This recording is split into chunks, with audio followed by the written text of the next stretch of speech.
হেই everyone, আজকে আমরা explain করতে যাচ্ছি কুইন অফ স্টিয়ার্সের পর্ব 1 কে। শুরুতেই আমরা একটি ম্যারেজ সেরেমনি দেখতে পারি, আর ব্যাকগ্রাউন্ডে নায়ক বলে তাদের মতো বিয়ে গত 100 বছরেও কারোর হয়নি। কোরিয়ার সবচেয়ে বড় বিজনেসম্যানের মেয়ে নিজেরই অফিসের এমপ্লয়ের সাথে বিয়ে করে। বিয়ে 3 বছর পার হয়ে গেছে। এখানে আমরা একটি বাড়ির সামনে নায়ককে দেখতে পারি।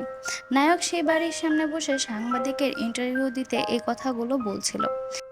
নায়ক যা বলে আসল কাহিনী তার কিছুটা উল্টো দেখানো হয়। যেমন নায়ক বলে যে তার প্রতিদিন সকালে একসাথে ঘুম থেকে উঠে, মানে নায়ক আর নায়িকা একসাথে ঘুম থেকে উঠে।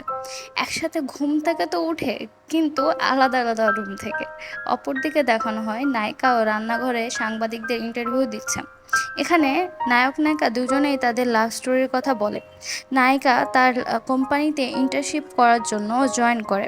নায়িকা প্রতিদিন কোনো না কোনো ভুলের কারণে ম্যানেজারের কাছে বকা খেত। এটি নায়ক লক্ষ্য করত। একদিন নায়ক দেখে নায়িকা ফ্যাক্স মেশিনে লাথি মেরে মেরে ঠিক করছে। নায়ক নায়িকার সাহায্য করে। পরের দিন আবার সেম জিনিস দেখে, তাই নায়ক নায়িকাকে শিখিয়ে দেয় যে কীভাবে ফ্যাক্স মেশিন চালাতে হয়। এখন নায়ক তো ভাবছে নায়িকা ইনোসেন্ট, ইনোসেন্ট ভেবে এইগুলো শিখাই দিচ্ছে। নায়ক তো আর জানে না, নায়ক অবশ্য জানতো না যে হচ্ছে নায়িকা তারই কোম্পানির হচ্ছে বসের মেয়ে। একদিন বৃষ্টিতে নায়িকা তার গাড়ির জন্য দাঁড়াইছিল। এখন নায়ক ভাবছে যে নায়িকার কাছে ছাতা নেই, এজন্য নায়িকা দাঁড়ায় আছে। এই কথা ভেবে নায়ক তার ছাতা আগায় দিল নায়িকাকে। নায়িকা এটা দেখার পরে নায়ককে জিজ্ঞেস করলো যে তুমি আমার সাহায্য কেন করছো। নায়ক বলল, নায়ক তখন একটু থতমত খেয়ে যায়, বলতে চায় না। তারপরে নায়িকা যখন জিজ্ঞেস করতে থাকে তখন নায়ক বলে কি, মানে প্রপোজাল দিয়ে বসে যে হচ্ছে আমার তোমার খুব ভালো লাগে, যার কারণে আর কি আমি ইয়ে করি। তারপরে নায়ক বলে যে হচ্ছে আমি সিওল ইউনিভার্সিটি থেকে পড়াশোনা করছি, আমরা গিয়ে আমার মধ্যে সব থেকে বড় লোক। তারপর হচ্ছে মানে এগুলো বলতে বলতে মানে আর কি সব কিছু বলে। এখন নায়িকা জিজ্ঞেস করে যে হচ্ছে আহ, এগুলো তুমি আমাকে কেন বলতেছো। তখন নায়ক বলে যে না, তুমি যেরকমভাবে প্রত্যেকদিন বকা পাও, তোমার যে অ্যাটিটিউড, তোমার হয়তো চাকরি থেকে বের করে দিবে। কিন্তু বের করে দেওয়ার পরে হয়তো তুমি অন্য চাকরি পেয়ে যাবা, কিন্তু আমি তোমাকে বলতেছি যে আমি তোমাকে রাখার দায়িত্বটা নিতে পারবো, আমি তোমাকে রাখার যোগ্যতা রাখি, মানে আর কি প্রপোজ করতেছে। একথা বলার পরে তো নায়িকার কিছু মানে হতমত খেয়ে যায়। তারপরে নায়ক বলে কি যে তোমার উত্তর এখন দেওয়া লাগবে না, তুমি পরে দিয়ে কথা বলে। নায়ক বৃষ্টিতে ভিজতে ভিজতে ওখান থেকে চলে যায়। নায়ক বৃষ্টিতে ভিজতে ভিজতে চলে যায়, নায়িকা তাকায় থাকে। তারপরে নায়িকা তো বলতে যায় যে আমার গাড়ি এসেছে, কিন্তু নায়ক তার আগেই চলে যায়।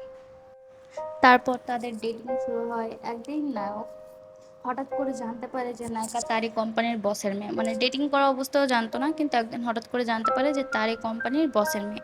এটা জানার পরে নায়ক তো মনে করো মানে পুরাই চাকরি বাকরি ছেড়ে দিয়ে নিজের গ্রামের বাড়িতে গিয়ে বসেছিল। এমনকি নায়িকার সাথে দেখা করাও বন্ধ করে দেয়। এই জন্য নায়িকা পরে হেলিকপ্টার নিয়ে নায়কের কাছে এসে হাজির হয়। হেলিকপ্টার নিয়ে আসার পরে নায়িকা নায়ককে বলে তুমি কি এখন দাঁড়াই থাকবা। তখন নায়ককে জোড়ায় ধরে আর কি, একটা সিন হয়। তা নায়কও মনে করো অনেক খুশি হয় যে নায়িকা তার জন্য হেলিকপ্টার নিয়ে আসছে। তারপর রিপোর্টাররা জিজ্ঞেস করে তাহলে এখন কি আপনারা খুশি না। তার নায়ক মিথ্যে কথা বলে যে তারা এখনো অনেক খুশি আছে, এখনো নিজেদেরকে অনেক ভালোবাসে, মানে আর কি যে মিথ্যে কথাটা বলা লাগে। অপরদিকে দেখানো হয় কিছু উকিলরা আলোচনা করছে যে হচ্ছে মানে নায়ক যেহেতু সিওল ইউনিভার্সিটি থেকে পড়াশোনা করছে, ল নিয়ে পড়াশোনা করছে। তা নায়কের কিছু উকিলরা মানে নায়কের ফ্রেন্ড উকিলরা ওরা আলোচনা করতেছে যে হচ্ছে নায়ক তো ডিভোর্স চাচ্ছে। নায়কের নাম এখানে ইয়ন উ। না, তা বলে ইয়ন হু ডিভোর্স চাচ্ছে, ওদের ডিভোর্স করাতে হবে। ডিভোর্স কেন চাচ্ছে, এত বড় বড় লোকের মেয়েদের বিয়ে করছে, তাও যদি ডিভোর্স চায় এটা কি কোনো কথা। তার ডিভোর্স কেন হচ্ছে এই জিনিসটা আমরা এখন জানতে পারবো। মানে নায়ক নায়িকার মধ্যে ছোট ছোট বিষয় নিয়ে ঝগড়া হয়। নায়িকা হচ্ছে কোম্পানির ছোট ছোট এমপ্লয়ীদের, নায়ক আবার অনেক দয়ালু, সে চায় না যে ছোট ছোট এমপ্লয়ি যাদের জন্য কোম্পানি প্রফিট করতেছে না তাদের বের করে দেওয়া হোক। কিন্তু নায়িকা ওই সবগুলোকে বের করে দেবে, এই জন্য নায়ককে ডেকে পাঠায়। নায়কের সাথে অনেক খারাপভাবে বিহেভ করে, মানে নায়িকা নায়কের কোনো কথাই শুনে না। নায়করে মানে টোটালি কোনো সম্মান তো করেই না, তার প্রতি কোনো কথা শুনে না, বসের মতো বিহেভ করে। নায়কের মানে কোনো রেসপেক্টও করে না। তা রাতের বেলা যখন নায়িকার বাবা মা নায়ক নায়িকার বাসাতেই থাকে, নায়িকার বাবা মার সাথেই থাকে, মানে ওদের বিয়ের আগেই বলা হয়েছিল যে একসাথে থাকতে হবে। তা নায়ক মেনে নিয়েছিল, তা এখন নায়িকার বাবা মার সাথেই থাকে। তা রাতে সবাইকে বাবা মার সাথে ডাকা হয়, একসাথে বসার পরে নায়িকার বাবা মা নায়ককে বলে কি যে তুমি বাচ্চা নাও, তোমরা বাচ্চা নাও, বাচ্চা কবে নিবা।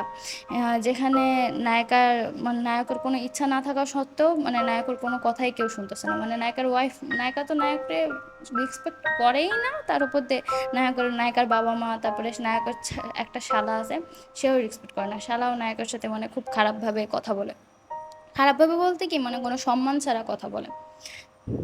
তারপরে হচ্ছে নায়িকার বাবা বাচ্চার সারনেম ভাবে যে হচ্ছে বাচ্চার সারনেম তার মেয়ের নামে হবে, মানে নায়কের নামে হবে না। এ কথা শোনার পরে তো নায়কের আরও খারাপ লাগে। তারপরে বলে কি যে তোমাদের বাচ্চা হওয়ার পরে নায়ক হচ্ছে বিদেশে এমবিএ করতে যাবে, মানে পরের পড়াশোনা করতে যাবে। তা নায়ক বলে আমি পড়াশোনা করতে ইচ্ছুক না, বলে কি এটা আমরা শুনতে চাই না, আমরা যেটা বলতেছি সেটাই করতে হবে। মানে কতটা রুড এখানে বুঝতেই পারতেছো। এক কথায় নায়কের কোনো দামই নেই এখানে। নায়ক আর নায়িকার মধ্যে আবার এক দফা ঝগড়া হয়। আচ্ছা তোমরা কেউ মাইন্ড করো না আমি বারবার নায়ক নায়িকা বলতেছি, কারণ আমার মনে হয় যে তোমাদের নাম মনে রাখার থেকে নায়ক নায়িকা বললে এটা একটু বেশি বুঝতে পারবা। যেমন নায়কের নাম আমি মনে হয় বলি না, নায়কের নাম হচ্ছে ইয়ন উ, নায়িকার নাম হচ্ছে ওয়াং এ হে ইন। তা নায়ক নায়িকা ঝগড়ার পর নায়ক তো বাসা থেকে বাহিরে চলে যায়, আর নায়িকা চলে যায় তার প্রিয় ছোট ভাইয়ের কাছে। ছোট ভাইকে গিয়ে ইচ্ছা মতো ধোলাই দেয়, ধোলাই দেওয়ার পরে বলে কি যে কি তুই আমার হাজব্যান্ডের সাথে ভেবে কথা বলছস কে, ইউনু কি তোর বন্ধু লাগে নাকি ছোট ভাই লাগে, রেসপেক্ট কেন দিয়ে কথা বলস না, নেক্সট টাইম এরকম দেখলে আরো মারবো, মানে ইচ্ছা মতো বলে। এখানে আমরা বুঝতে পারি যে হচ্ছে নায়িকাও নায়ককে ভালোবাসে, একেবারে ভালোবাসে না তা না, নায়িকার মনও আছে।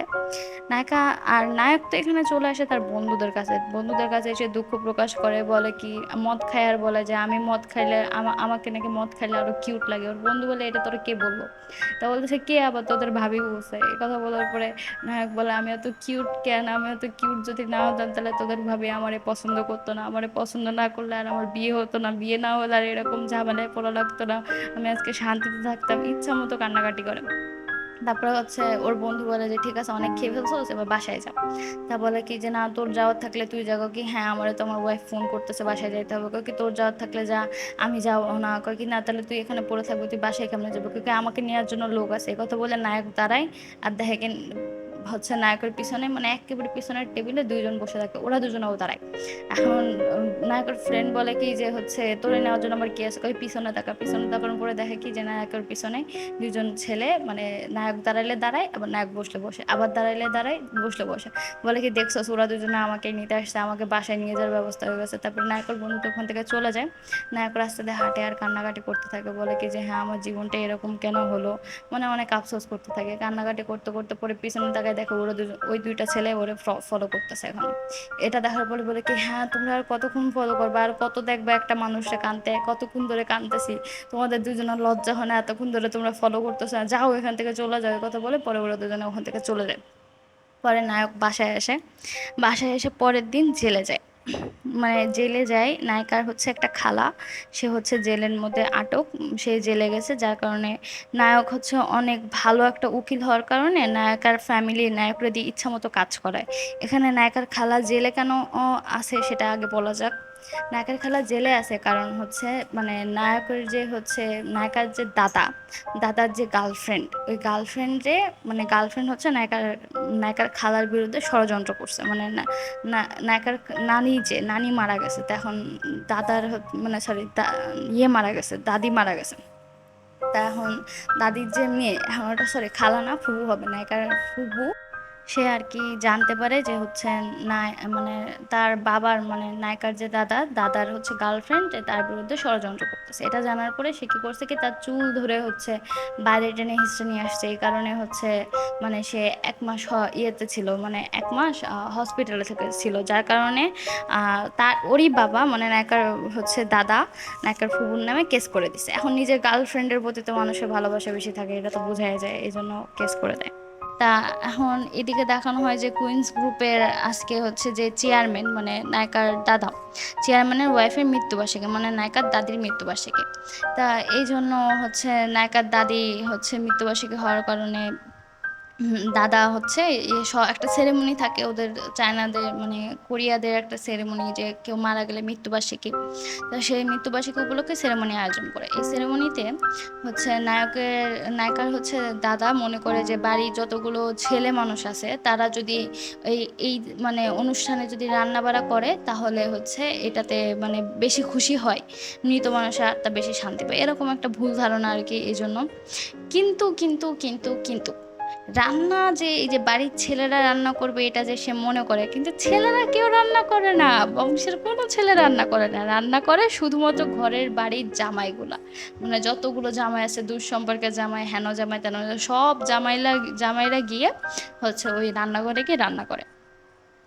তারপরে একটা হচ্ছে নায়িকার শালা, নায়কের শালা ওখানে এসে একটা নতুন মানে কাজিন, রিসেন্টলি একটা কাজিন বিয়ে করছে, ওই কাজিনের জামাইয়ের সাথে সবাইকে পরিচয় করে দেয়। পরিচয় করে দেওয়ার পরে সবাই ওদেরকে স্বাগতম জানায়, কয় কি আমাদের জামাই গ্রুপে তোমাদের স্বাগত, আসো এসে কাজ করে কাজে লেগে যাও। তারপরে ওরা সবাই মিলে কাজ করে যে বানায়, মানে খাবার বানায়। খাবার বানানোর পরে অনুষ্ঠান শুরু হয়। শুরু হওয়ার পরে নায়িকার খালা চলে আসে। আসার পরে উল্টাপাল্টা অনেক কথা বলে, উল্টাপাল্টা অনেক কাজ করে। তারপরে তার বাবারে বলে যে বাবা তুমি তোমার গার্লফ্রেন্ডের জন্য আমাকে জেলে পাঠাইছো, তাও সে আমার ষড়যন্ত্র করতেছিল, মানে মেলা একটা হাঙ্গামা হয়। তাই এখানে হচ্ছে নায়িকার দাদা নায়করে ডাক দেয়, ডাক দিয়ে বলে কি যে হচ্ছে তুমি কেন ওকে আজকে বের করছো? তখন নায়ক বলে যে আপনি তো বলছিলেন বের করতে। ওকে ও হ্যাঁ আমারই ভুল ছিল, দেখো কত নাটক করতেছে, তোমার ওরে আজকে বের করা উচিত হয় নাই। মানে নিজে বলছে নিজের কোনো দোষ নাই, কিন্তু যত দোষ সব নায়কের। ওই যে থাকে না, যত যত দোষ তত নন্দ ঘোষ, মানে যত দোষ সব নন্দ ঘোষের। এখন আমি হচ্ছে আমার ফ্যামিলির সে নন্দ ঘোষ, আমারও এরকম হয় আমার সাথে, রিলেটিভ নায়কের সাথে। যাই হোক, তার সেরেমনি শেষে এখানে হচ্ছে তার শ্বশুরের সাথে উপরে যায়। যাওয়ার পরে তার শ্বশুর বলে, মানে শ্বশুরের একটা বিশ্বস্ত এমপ্লয় চাকরি ছেড়ে চলে যাচ্ছে, তা এখন শ্বশুর বলে যে ওরে তুমি বদনাম করে দাও, ওর যেন রিসপেক্ট না থাকে, হ্যান করো। নায়করে এই কাজটা দেয়। তা বলে কি যে কেন, সে আপনাদের একটা এত বছর আপনাদেরকে সেবা করছে, এই কাজটা কেন করতেছেন? তখন নায়কের শ্বশুর বলে যে হচ্ছে আমাদের সাথে যে সম্পর্ক ছিন্ন করে চলে যায়, সম্পর্ক ছিন্ন করে পিঠ দেখায় চলে যায়, আমি তার পিঠে ছুরি কেটে দেই। এখন এটা শোনার পরে নায়ক এমন ভয় পায় যে নায়ক ওই রুম থেকে বেরোনোর সময় মানে পিছনে পা দিয়ে একেবারে এক পা করে পিছায় তারপরে রুম থেকে বেরোয়। এটা দেখে অনেক হাসি লাগছে। পরের দিন নায়ক একটা ডাক্তারের কাছে যায়, মানে এত স্ট্রেস দিয়ে ডাক্তারের কাছে গিয়ে সব কথা বলে। ডাক্তার সব কথা শোনার পরে নায়কের দুঃখটা বুঝতে পারে। বুঝতে পারার পরে নায়ককে কিছু ওষুধ লিখে দেয়। ওষুধ লিখে দেওয়ার পরে নায়ককে বিদায় দেওয়ার পরে ডাক্তার তার ওয়াইফকে কল দিয়ে বলে কি বেবি আই লাভ ইউ, আমি তোমাকে অনেক ভালোবাসি। হ্যাঁ তুমি আমার জীবনে আছো, এটার জন্য অনেক ধন্যবাদ। মানে ওই ডাক্তারটা নায়কের কষ্ট দেখে এখন বুঝতে পারে যে না সে সুখীতে আছে, মানে সে সুখে আছে। ডাক্তার মানে এত ইমোশনাল হয়ে যায়। নায়ক কোম্পানিতে আসলে কোম্পানিতে একটা এমপ্লয়, মানে নায়িকারই এমপ্লয় এসে নায়কের কাছে নায়িকার নামে অনেকগুলো কথা বলে, অনেকগুলো উল্টাপাল্টা কথা বলে, যার কারণে মানে নায়কের মাথার মধ্যে নায়িকার সম্পর্কে একটা ভুল ধারণা ঢোকায়। যার কারণে নায়ক অনেক কষ্ট পায়। কষ্ট পাওয়ার পরে ওখান থেকে চলে যেতে যায়। তখনই নায়িকা আসে। নায়িকা এসে নায়ককে বলে যে আমি তোমাকে কল দিচ্ছি, কল কেন ধরতেছো না, চলো আমাদের একটা জায়গায় যাইতে হবে। তখন নায়ক বলে যে না আমি কোথাও যাবো না, তুমি যেখানে বলবো আমি সেখানে যাবো না। এই কথা বলে নায়কের উপর রাগ করে ওখান থেকে চলে যায়। চলে যাওয়ার পরে নায়ক নিজের বাসায় আসে। আসার পরে নিজের মার বাসায় আসে। তার মা নায়ককে দেখে খুব খুশি হয়, কারণ নায়ক ছোট ছেলে আসছে বলে ও সব মজার মজার খাবার রান্না করে নায়ককে খাওয়ায়। নায়ক খুব পেট পুরে খেয়ে আরাম করে রেস্ট করার পরে তার বাবা মা, তারপরে তার বোন আসে। ও এখানে আরেকটা কথা বলে রাখা ভালো, নায়িকার দাদির যেদিন হচ্ছে মৃত্যুবার্ষিকী ছিল, ওই দিন নায়কের বাবা 60তম জন্মদিন ছিল। কিন্তু নায়ক 60তম জন্মদিনে আসতে পারে নাই, কারণ সে তো ওখানে কাজ করতেছিল রান্নাঘরে, এই জন্য আসতে পারেনি। তা এখন এই জন্য নায়কের যে বড় বোন আর বড় ভাই দুজনা, নায়ক আসার পরে বড় ভাই আসে, তার নায়কের বড় বোন এসে নায়কটা ইচ্ছা মতো মারে। বলে কি হ্যাঁ তুই কেন আসোস নাই বাবার 60তম জন্মদিনে, বউ কি সব, আমরা কি কেউ না, হ্যান ত্যান মেলা কিছু বলে। তো তখন নায়ক বলে যে আমি ডিভোর্স নিতে চাই। এই কথা শোনার পরে ওর বোন তো পুরো থতমত খেয়ে যায়, বলে কি আরে বাবার জন্মদিন একটা গেছে, তুই কি হয়েছে 10টা আসবে, সমস্যা নেই, তুই ডিভোর্স কেন নিবি, হ্যান ত্যান মেলা কিছু বলে। নায়কের বাবা বোঝায় কি আমার, তুমি কেন ডিভোর্স নিবা, পরিবারে তো ছোটোখাটো কথা হইতেই দিতেই থাকবে, এটা তো কোনো সমস্যা না। আমি কি তোমার মার সাথে সুখী? আমি তো সুখী না। তাও কি আমি ডিভোর্স নিছি? আমি ডিভোর্স নেই নাই। 40টা বছর পার করে ফেলছি তোমার মার সাথে। আমি কি কিছু বলছি? হ্যান-ত্যান মানে মেলা কিছু বোঝায় নায়করে। কিন্তু নায়ক তো তার সিদ্ধান্ত অটুট, বলে কিনা আমি ডিভোর্স নিয়েই ছাড়বো। তারপরে ওর ভাই বোনরা ওকে নিয়ে খুব বোঝায়, কিন্তু তাও নায়ক বুঝতে রাজি হয় না। পরে বলে কি যে তোমরা এত বোঝাচ্ছ কারণ তোমরা টাকা পাবা না, এই জন্য এই কথা বলতেছো। টাকার জন্য তোমরা আমারে বলি দিতে রাজি আছো। তখন নায়কের ভাই আর নায়কের বোন বলে কি যে না না ওই ব্যাপার না। তখন নায়ক ওখান থেকে চলে আসে। নায়ক আসার পরে, বাড়িতে আসার পরে নায়িকার কাছে ডিভোর্স পেপার নিয়ে যায়। যাওয়ার পরে নায়িকারে বলবে যে ডিভোর্স লাগবে। কিন্তু নায়িকার কাছে যাওয়ার পরে নায়িকা বলে কি যে আমি তোমার এক নায়িকার কাছে যাওয়ার পরে নায়ক প্রথমে বলে যে আমি তোমাকে একটা কথা বলতে চাই। তখন নায়িকা বলে যে না আমি আগে তোমাকে একটা কথা বলতে চাই। তখন নায়ক বলে ঠিক আছে বলো। তখন নায়িকা বলে কি যে হচ্ছে আমি 3 মাসের মধ্যে মারা যাব, আমার আর 3 মাস আগে গেছে। নায়ক বলে কি এটা কি বলতেছো? বলে কি যে না আসলে এবার বলো তুমি কি বলবা। তখন নায়ক ওই কাগজটা পিছনে লুকায় বলে কি যে হচ্ছে যে আমি আসলে কিছু না, আমি আসলে বলতে চাইছিলাম আমি তোমার খুব ভালোবাসি, আই এম সো সরি, আমি এতদিন যা করছি তার আমি আর কোনোদিন করবো না, আমার মাফ করে দিও। কাউকে তুমি কি আসলেই সিরিয়াস? কাউকে হ্যাঁ আমি সিরিয়াস, আমি তোমাকে অনেক ভালোবাসি, এই কথা বলে নায়িকারা জড়ায় ধরে। এখানে এই কাহিনীটা শেষ হয়ে যায়, এপিসোডটা শেষ হয়ে যায়। সো বন্ধুরা অনেক ধন্যবাদ আমাদের সাথে থাকার জন্য। আমি পরের এপিসোড খুব তাড়াতাড়ি আনবো, আপনারা শুধু আমার সাপোর্টে থাকবেন, লাইক কমেন্ট অ্যান্ড শেয়ার করে দিবেন। Bye bye.